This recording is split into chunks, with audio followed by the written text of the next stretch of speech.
Buenos días, buenas tardes, buenas noches, nuevamente con Mujo, esta vez con un amigo muy apreciado. Lo considero mi amigo porque hemos estudiado el colegio juntos y hemos hecho la universidad juntos. Y bueno, profesionalmente también seguimos siempre encontrándonos y conversándonos sobre temas de ingeniería. Y ahora vamos a ver la ingeniería civil, la construcción, la visión del ingeniero Abel respecto a lo que está pasando dentro de nuestra carrera profesional como ingenieros civiles.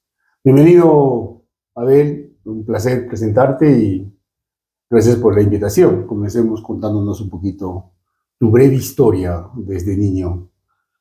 Estimado Abel, mi tocayo, gracias por estar presente en tu casa, aquí en tu espacio, en tu podcast, en Muju, un espacio muy importante para la sociedad, para nuestra colectividad y para encontrarnos, como tú dices, toda una vida juntos, desde el colegio, la universidad y ahora en el mundo de la construcción, haciendo vivienda social.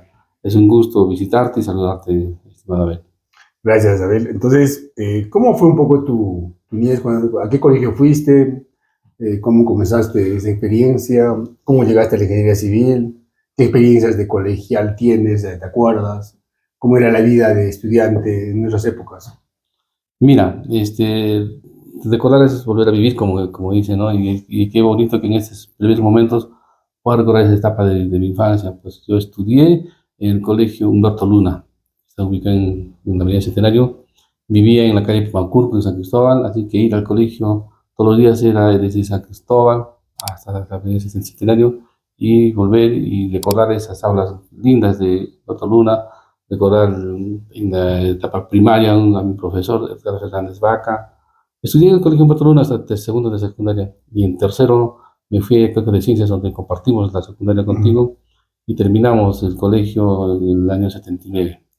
Terminando la etapa del colegio eran épocas bastante difíciles porque el último año 79 de todo el año lectivo creo que hicimos solo clases 2 o 3 meses porque todo el año se fue dedicado a una huelga estudiantil larga que combinaba De SUTEF, de SUTEF. del SUTEF, ¿no? De SUTEF. El SUTEF entre los estudiantes es una manipulación bastante torpe de los políticos entonces, ¿no?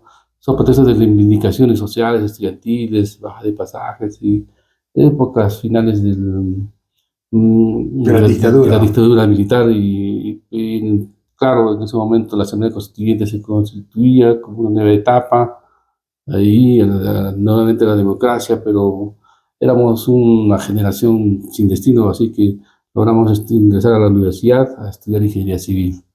En los 80 fue una época muy bonita, linda, pero también de mucho esfuerzo, ¿no? Porque igual creo que desde solamente ingresar el año 80 no tuvimos el año lectivo porque la anularon. Había un año que sí hacíamos clases, otro año que no hacíamos clases, de huelgas y paralizaciones.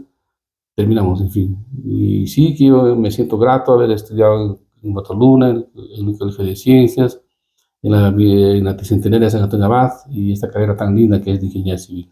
¿Y cómo eras tú en esa época de estudiante, en esa época de conflicto, que ha sido un año muy duro, el año 79 para nosotros? Como dices, estaba la huelga de profesores y luego toda la movilización juvenil, estudiantil, en la que los estudiantes de colegio participábamos. O sea, no es que estábamos mirando de la ventana, ¿no? Salíamos a las calles y recibíamos las bombas lacrimógenas. ¿Qué cosas pensabas? ¿Qué imaginabas en esos tiempos? Era una época bastante confusa, ¿no? Porque por un lado se recibía la reforma educativa, cada año era una nueva reforma. Yo recuerdo haber entrado al colegio a estudiar de forma corrida en letra Palmer. De un momento a otro vino la reforma educativa y tenían que escribir en letra imprenta, script, no sé si lo recuerdas. Mm. Y cambiaban los libros, la calificación era vigesimal de 0 a 20, luego fue por letras de A, B, C, D. Fue una confusión total que los mismos docentes no sabían lo que hacían, era reforma contra reforma y muchas cosas. Y en ese momento el país estaba altamente convulsionado y con mucha pobreza, bastante pobreza. ¿Tú crees que esa vez había más pobreza que ahora? Sí, de hecho que sí. Por supuesto que sí, porque mira nomás si recuerdas que alrededor de la plaza del mercado San Pedro, cuántos campesinos se apostaban para mendigar y y servían de cargadores. Ahora ves la periferia de la ciudad. ¿Qué casa de la periferia de la ciudad está construida de adobe? Todas son de concreto. Y todas las calles entonces, te hablo de Tahuantinsuyo, Coripata, Dolores Pata, eran lodosales, de barro. Barro. Y, Hasta tío también, era lo más pituco que había. bueno, Quillo, La Florida, las unidades vecinales Pero igual había de Santiago. charcos, sapos. Eran las mejores urbanizaciones, Machacamara era lo mejor, pero después Claro. fue un abandono total. Creo que la experiencia del gobierno revolucionario de Juan Velasco Alvarado no logró sus objetivos, ¿no? ¿Cuándo crees que el Perú comienza a mejorar? ¿Cuándo? En el momento en que el poblador peruano se siente abandonado por la clase política y crea el autoemprendimiento.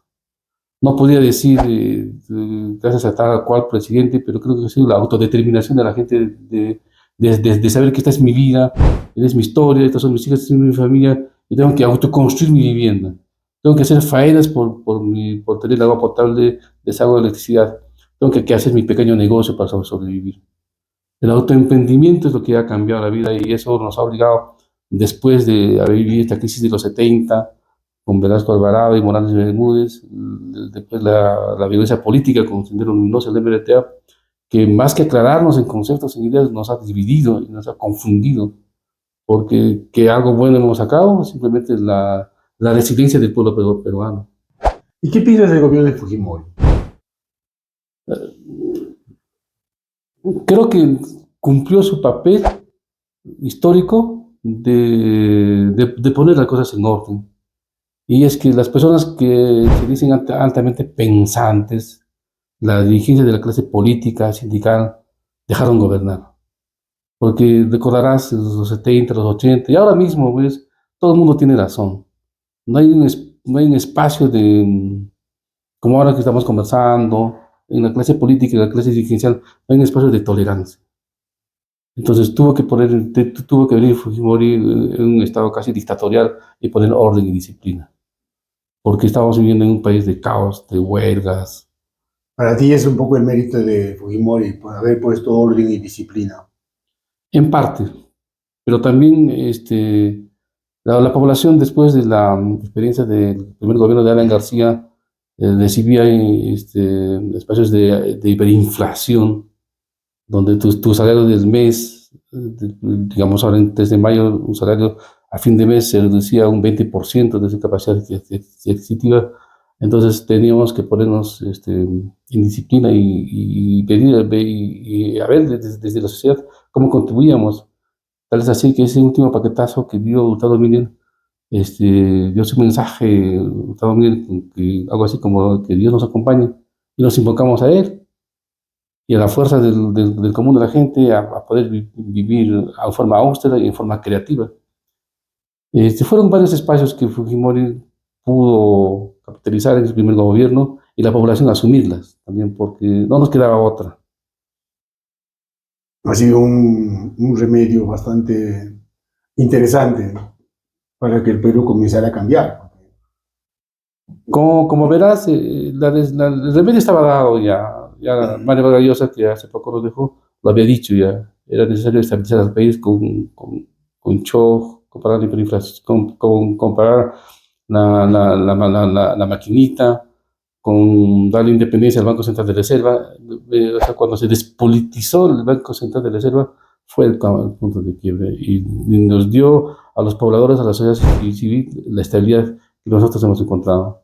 Que sería el gran aporte y lo que estamos viendo como el que ha producido más para el Perú, el tener el Banco Central de Reserva independiente, sin políticos y manejado técnicamente, lo que nos lleva a una estabilidad económica, y esa estabilidad económica nos comienza a generar todas estas posibilidades de desarrollo de emprendedores que hay en el país, porque hasta antes de esta estabilidad económica, lo acabas de decir, tú cobrabas el 3 de mayo y el 10 de mayo ya estaba 20% menos y a veces al final ya era 40-100% menos, ya no podías comprar lo mismo que comprabas un día antes.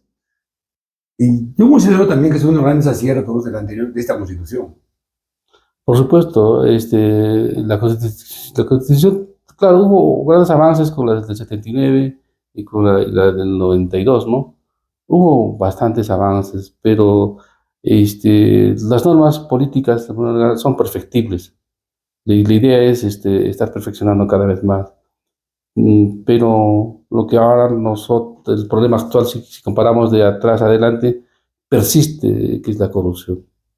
Entonces ya en los 80, los 90 había problemas de la intromisión del narcotráfico del gobierno y mira cómo estamos ahora, ¿no? Entonces yo creo que si los gobiernos pudieran ser más honestos, serían más consecuentes con lo que dicen, podría ser distinto, diferente, ¿no?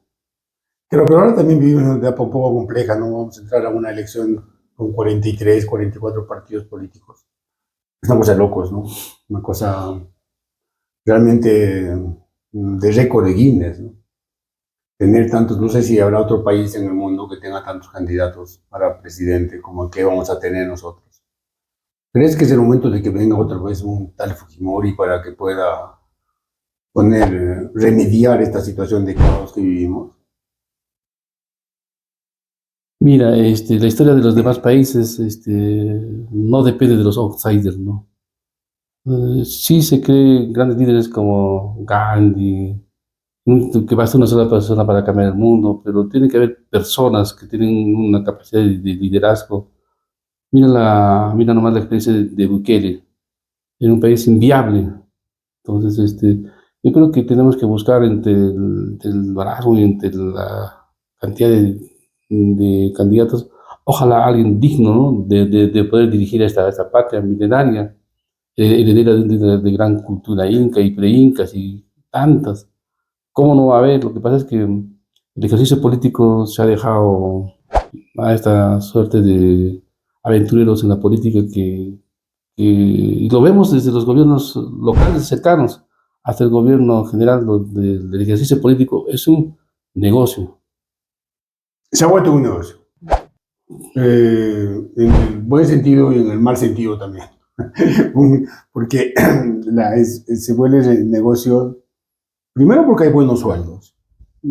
Ya hay mucha gente que un alcalde puede ganar 12.000 soles, se le paga combustible, 8.000 soles, se le pone gastos de representación.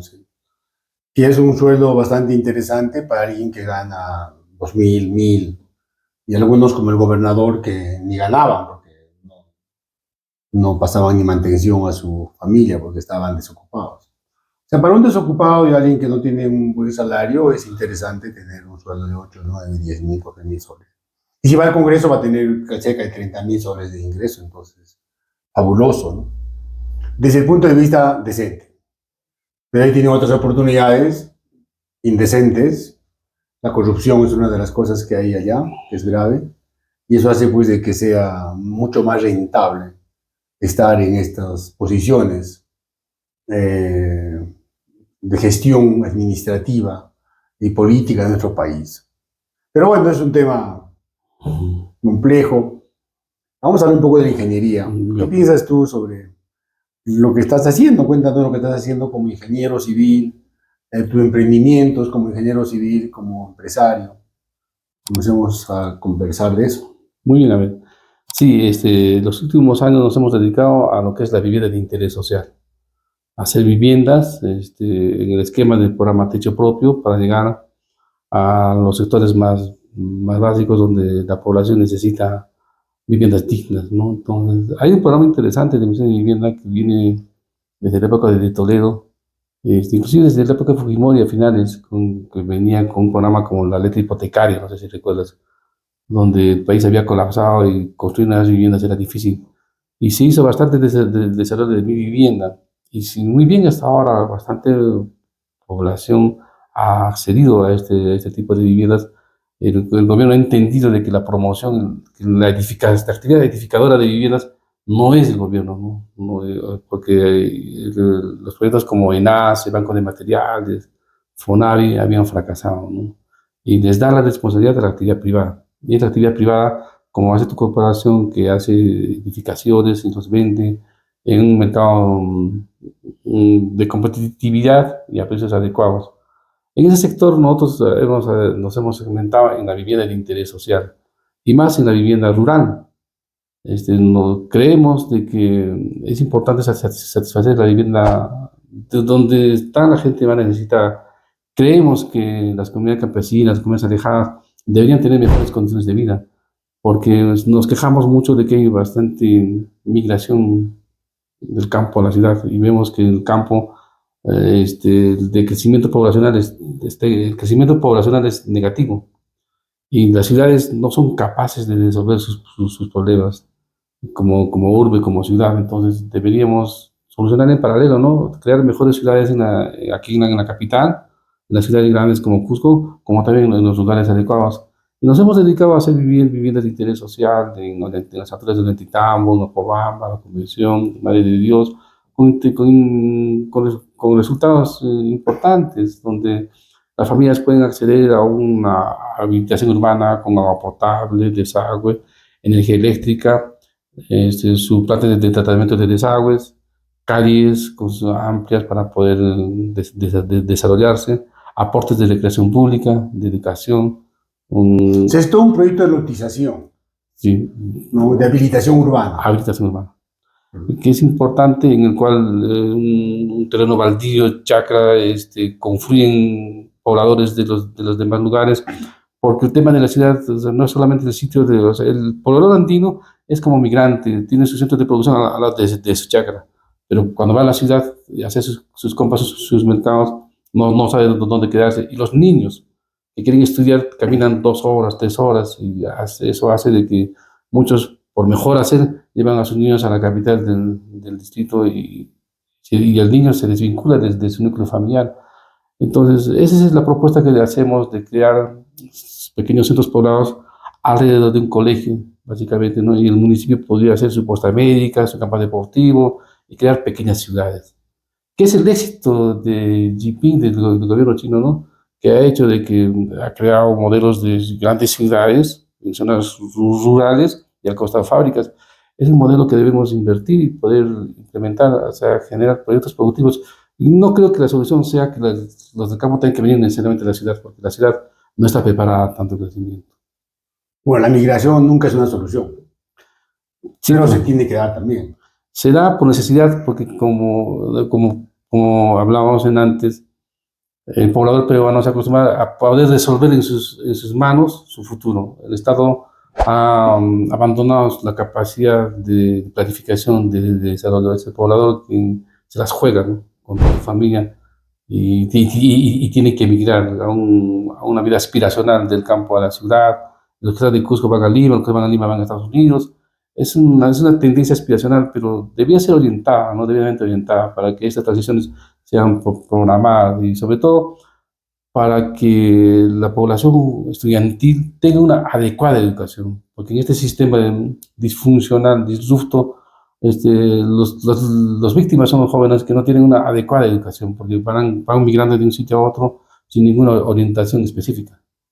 Ya no tiene muchas, pues, no tiene muchas posibilidades para desarrollarse en el lugar, primero porque tienen que caminar mucho para ir a la escuela.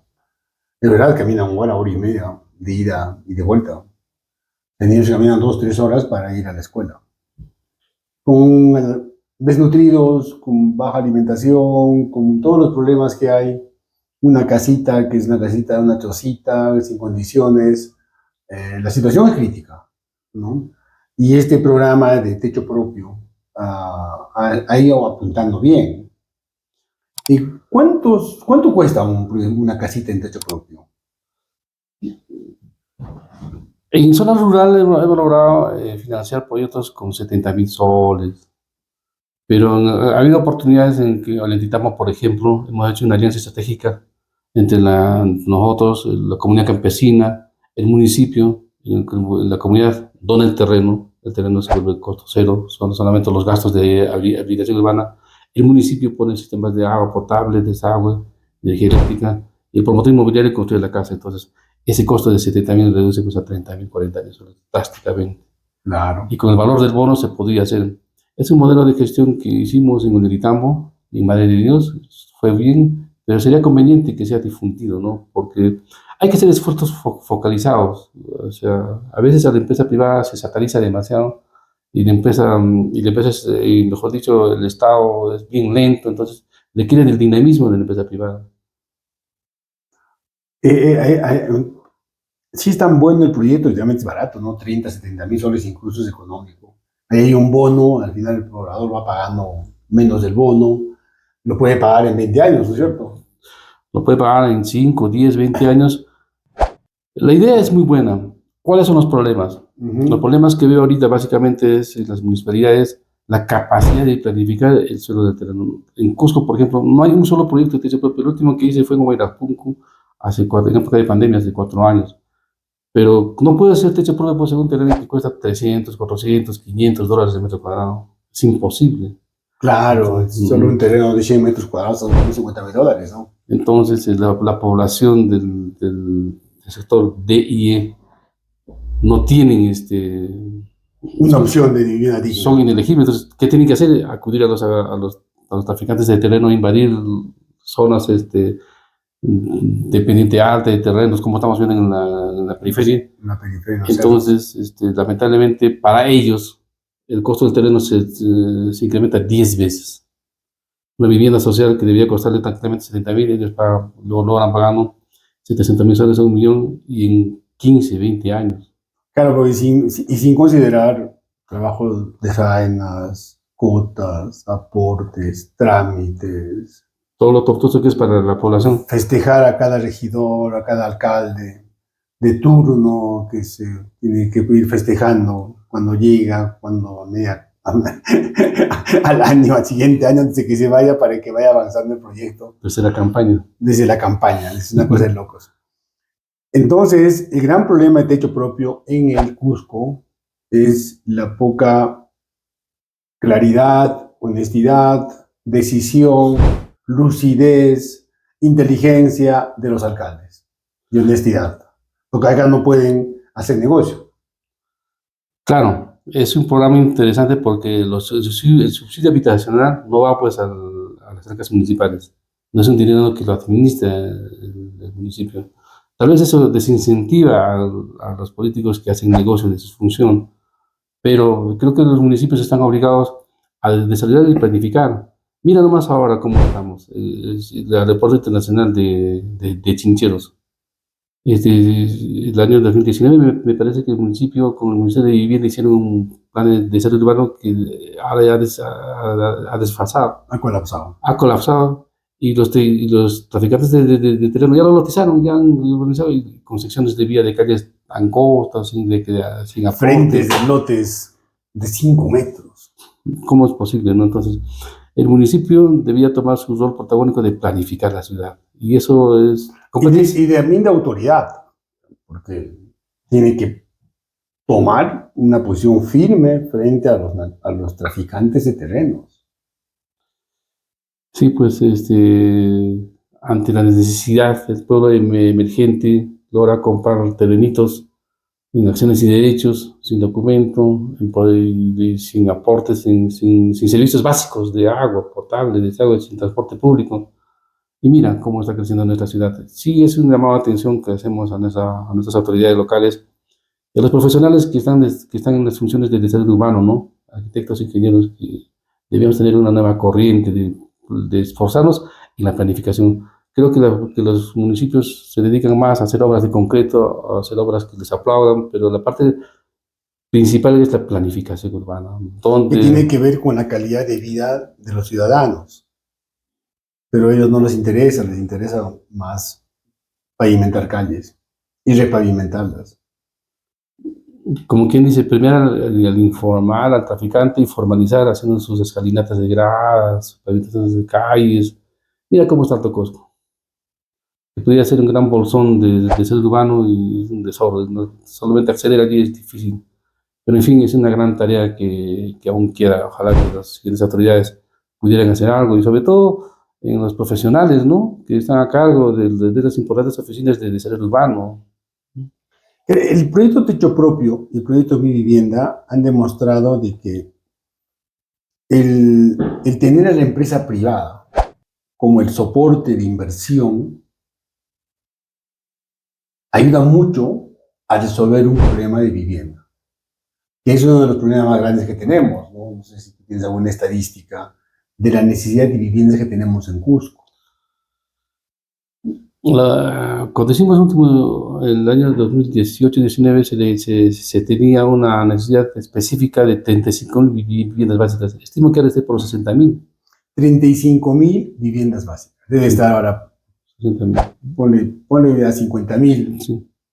Digamos, todas esas 50.000 familias en Cusco buscando una casa para vivir. Viven hacinados. Viven hacinados, viven en una habitación, 2 habitaciones, su cocinita, se acomodan. Y los alquileres son carísimos. Si yo, bueno, por las cosas que uno hace, cerca de la universidad no hay una habitación que baje de 500 soles. Una habitación.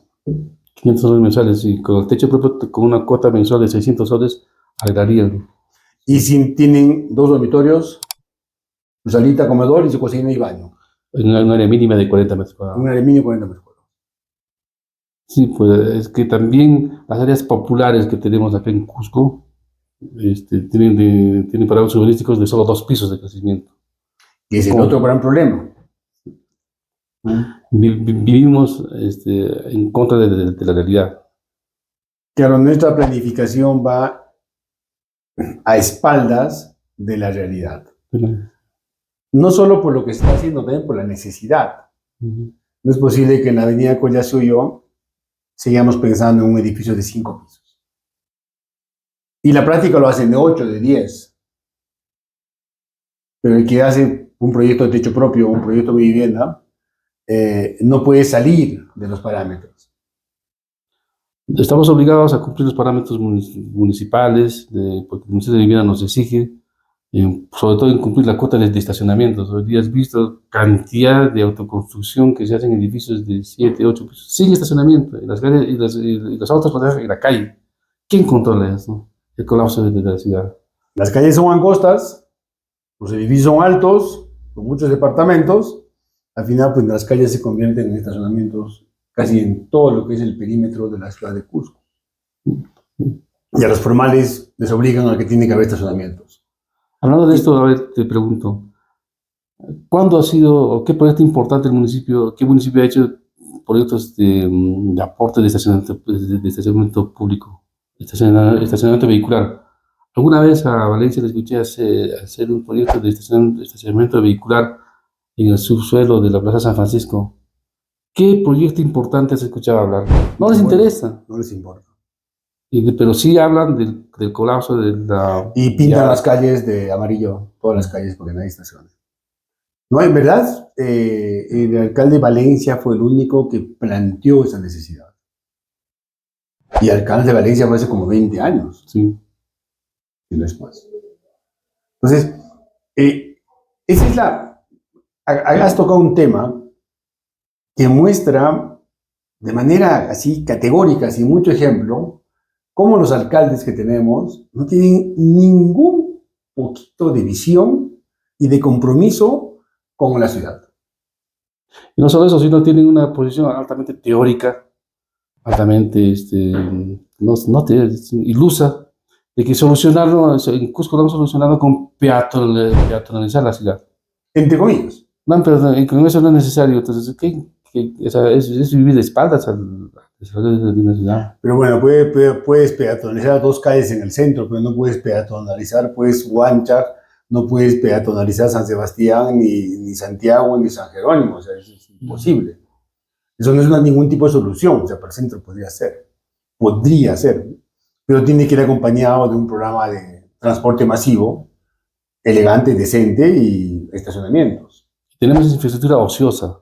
Mira toda la línea férrea. Imagínate un metro que vaya de Urcos, Claro. Cusco, o Ollantaytambo, Urubamba, convertido en un metro. Tenemos infraestructura ociosa. Es más, el derecho de vía, que es de 40 metros de la línea férrea, ha sido invadido por las organizaciones. Ahora solo nos queda 10, 5 cada uno, o 7 creo, 7 cada uno. Entonces, es una infraestructura ociosa que debíamos aprovechar.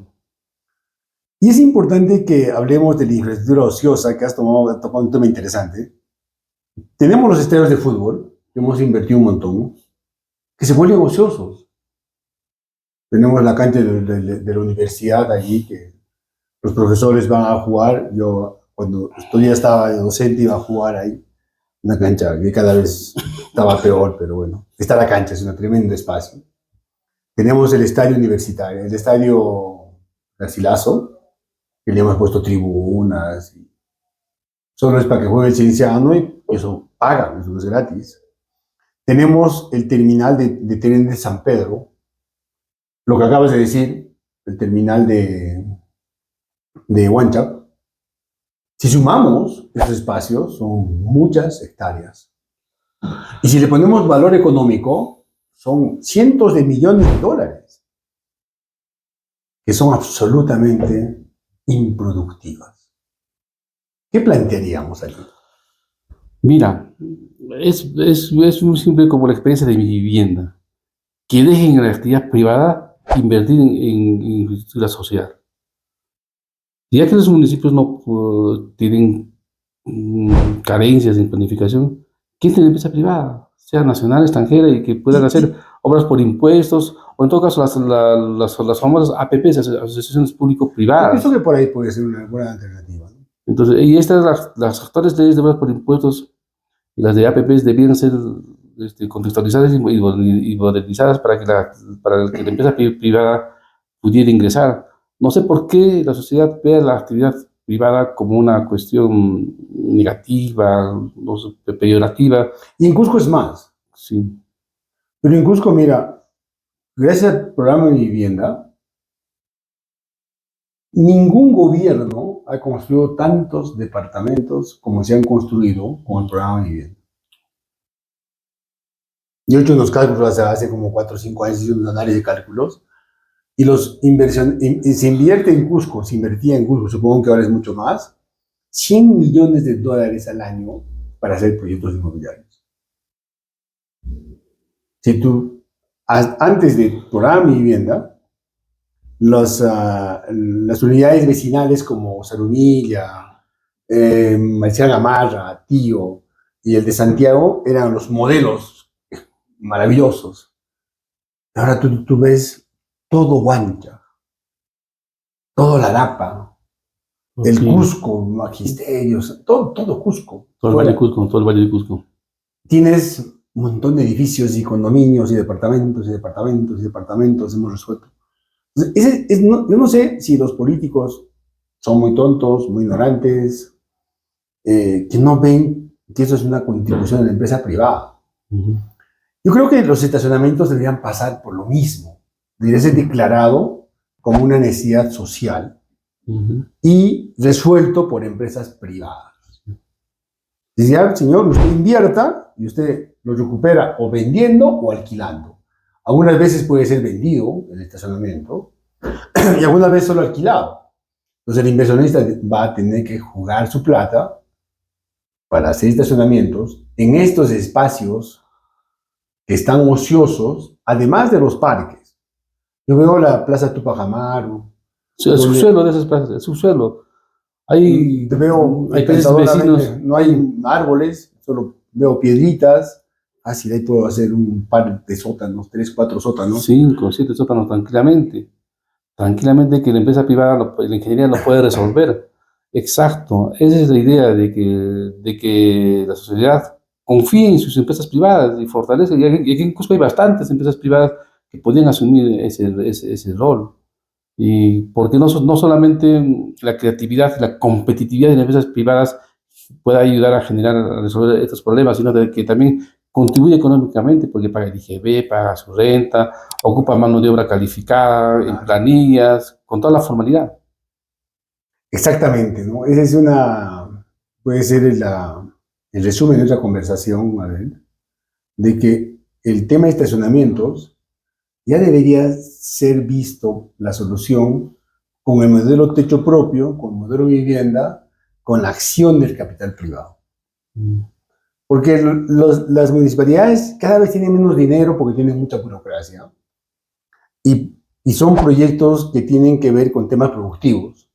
Y está demostrado de que el Estado es inútil en temas productivos. ¿Qué opinas? Sí, es que como que también se dan el temor de que les van a controlar, les van a denunciar y no sé qué. Y también en el Estado se paga muy poco al profesional, entonces esta capacidad creativa no lo pueden hacer los municipios. Que se aperture la empresa privada, y la empresa privada tranquilamente podríamos asumir esos roles desde la sociedad civil. La empresa privada es parte de la sociedad civil. Entonces, déjenos a la sociedad civil ingresar a poder resolver algunos problemas que los municipios históricamente no pueden hacerlo. Y no lo van a hacer. ¿Y cómo ves al nuevo ingeniero civil? Ahora lo veo como un gran reto, en estos momentos, con una capacidad estoica, de ética, de formación profesional. Un ingeniero civil es aquel que contribuye al desarrollo de su colectividad con honestidad, con transparencia, creando valor. No, no sé si yo lo quiero hacer parecer como que nosotros tenemos una cultura de la escuela cusqueña en pintura, tenemos una cultura de infraestructura incaica, de nuestros antepasados. No somos legados de esos grandes valores para poder hacer ingeniería actual, coherente, productiva y que pueda desarrollar con creatividad, con honestidad, sobre todo con honestidad. Yo hago un llamado a los nuevos ingenieros civiles jóvenes que requerimos bastante en nuestra sociedad porque hay que hacer todo de nuevo acá, que se haga desde un punto de vista de compromiso con la sociedad. Nuestra sociedad requiere de los profesionales ingenieros civiles y de otras, ¿no? De otras profesiones, pero con ese compromiso social de entrega honesta.